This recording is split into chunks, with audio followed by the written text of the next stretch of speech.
ഇന്നത്തെ നമ്മുടെ റെസിപ്പി വളരെ സിമ്പിളായിട്ട് ചെയ്തെടുക്കാൻ പറ്റിയ നല്ല ഹെൽത്തി ആയിട്ടുള്ള പലഹാരമാണ്. നമ്മുടെ വീട്ടിലേക്ക് എപ്പോഴും കാണുന്ന വളരെ കുറച്ച് ചേരുവ മാത്രം മതി ഇത് ചെയ്തെടുക്കാൻ. അതിനായിട്ട് നമുക്ക് ഒരു പാനിലേക്ക് ആദ്യം 1 കപ്പ് ഓട്സ് ഇട്ട് കൊടുക്കുക. ഇനി തീ ഒന്ന് കുറച്ച് വെച്ച് ഇളക്കി കൊടുത്ത് ഈ ഓട്സ് ഒന്ന് റോസ്റ്റ് ചെയ്തെടുക്കണം. അതുപോലെ തന്നെ നിങ്ങൾക്ക് വീഡിയോ ഇഷ്ടപ്പെടുകയാണെങ്കിൽ ഇതുപോലുള്ള റെസിപ്പികൾക്ക് ഈ ചാനൽ സബ്സ്ക്രൈബ് ചെയ്യാനും നിങ്ങളുടെ അഭിപ്രായം വീഡിയോയുടെ താഴെ കമൻറ്റായിട്ട് അറിയിക്കാനും മറക്കല്ലേ. ഒരല്പസമയം നമ്മൾ ഇളക്കി കൊടുക്കുമ്പോൾ ഈ ഓട്സിൻ്റെയൊക്കെ ആ ഒരു നല്ല മണമൊക്കെ വരും. അപ്പോൾ നമുക്ക് ഫ്ലെയിം ഓഫ് ചെയ്ത് ഇതിൻ്റെ ചൂടൊന്ന് മാറാൻ വേണ്ടി മാറ്റി വയ്ക്കുക. ചൂടൊന്ന് മാറിയതിന് ശേഷം നമുക്കിതൊരു മിക്സിയുടെ ജാറിലേക്ക് ഇട്ട് നമുക്കിതൊന്ന് പൊടിച്ചെടുക്കണം. ഇപ്പോൾ നമ്മളിതിവിടെ ഇതുപോലെ ഒന്ന് പൊടിച്ചെടുത്തിട്ടുണ്ട്. ഇനി ഈ പൊടിച്ചെടുത്ത ഓട്സ് നമുക്കിതൊരു ബൗളിലേക്ക് ഇട്ട് കൊടുക്കാം. ഈ ഒരു പരുവത്തിനാണ് നമ്മൾ പൊടിച്ചെടുക്കേണ്ടത്. ഇനി നമുക്ക് അതേ പാനിലേക്ക് തന്നെ 1/2 കപ്പ് ശർക്കര ചേർത്ത് കൊടുക്കുക. ഏതെങ്കിലും ഒരു കപ്പോ അല്ലെങ്കിൽ ഒരു ഗ്ലാസ്സോ നമ്മൾ അളവിനായിട്ട് എടുത്താൽ മതി. ഇനി അതേ അളവിൽ തന്നെ 1/2 കപ്പ് വെള്ളം കൂടി ഒഴിച്ചു കൊടുത്ത് ശർക്കര ലൈനിൽ നിന്നും തയ്യാറാക്കിയെടുക്കാം. ഇപ്പോൾ ശർക്കരയൊക്കെ ഒന്ന് അലിഞ്ഞ് വെള്ളമൊക്കെ നന്നായിട്ടൊന്ന് തിളച്ച് വന്നിട്ടുണ്ട്. ഇനി നമുക്കിത് ഡയറക്റ്റായിട്ട് തന്നെ നമ്മുടെ ആ ഒരു ഓട്സിൻ്റെ മിക്സിലേക്ക് ഒഴിച്ചു കൊടുക്കണം.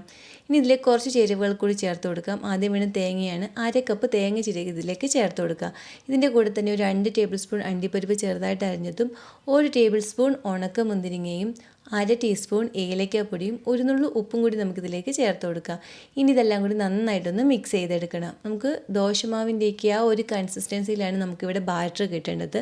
ഇങ്ങനൊന്ന് മിക്സ് ചെയ്ത് നോക്കുമ്പോൾ നമുക്ക് വെള്ളം ആവശ്യമെങ്കിൽ നമുക്ക് വെള്ളം ഒഴിച്ചു കൊടുക്കാം. ഞാനിപ്പോൾ ഇതിലേക്ക് 1 കപ്പ് വെള്ളമാണ് ഒഴിച്ചു കൊടുക്കുന്നത്. അപ്പോൾ നമ്മൾ വെള്ളം ഒഴിച്ചു കൊടുക്കുമ്പോൾ കുറേശ്ശെയായിട്ട് ഒഴിച്ചു കൊടുത്ത് വേണം നമ്മളിതൊന്ന് മിക്സ് ചെയ്തെടുക്കാൻ. ഈ ഒരു പരുവത്തിനാണ് നമുക്കിവിടെ ബാറ്റർ കിട്ടേണ്ടത്.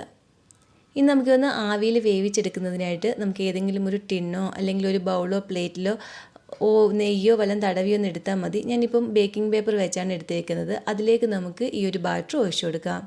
ഈ ബാറ്റർ ഇങ്ങനെ ഒന്ന് ഒഴിച്ചു കൊടുത്ത ശേഷം നമുക്കിതിൻ്റെ മുകൾ ഭാഗം നന്നായിട്ടൊന്ന് ലെവലാക്കി കൊടുക്കണം. ഇനി ഇതൊന്ന് ആവിയിൽ വേവിച്ചെടുക്കുന്നതിന് ഞാനിപ്പോൾ ഒരു പാനിൽ വെള്ളം തിളയ്ക്കാൻ വെച്ചിട്ടുണ്ടായിരുന്നു. വെള്ളം തിളച്ചതിന് ശേഷം തീ ഒരു മീഡിയം ഫ്ലെയിമിൽ വെച്ചിട്ട് നമുക്ക് ഈ ഒരു തട്ടിന് മുകളിലേക്ക് ഈ ഒരു പ്ലേറ്റ് വെച്ച് കൊടുക്കാം. ഇനി ഇതൊരു 25 മിനിറ്റ് മീഡിയം ഫ്ലെയിമിൽ അടച്ചു വെച്ചൊന്ന് കുക്ക് ചെയ്തെടുക്കണം. ഇപ്പോൾ ഒരു 25 മിനിറ്റ് ഒക്കെ കഴിഞ്ഞിട്ടുണ്ട്. ഇനി ഇതിൻ്റെ ചൂട് നന്നായിട്ടൊന്ന് മാറിയതിന് ശേഷം വേണം നമ്മളിതൊന്ന് ഇളക്കിയെടുക്കാൻ. ഇപ്പോൾ ഇതിൻ്റെ ചൂടൊക്കെ നന്നായിട്ടൊന്ന് മാറി വന്നിട്ടുണ്ട്. ഇനി നമുക്കിതൊന്ന് ഇളക്കി കട്ട് ചെയ്ത് സെർവ് ചെയ്യാവുന്നതാണ്.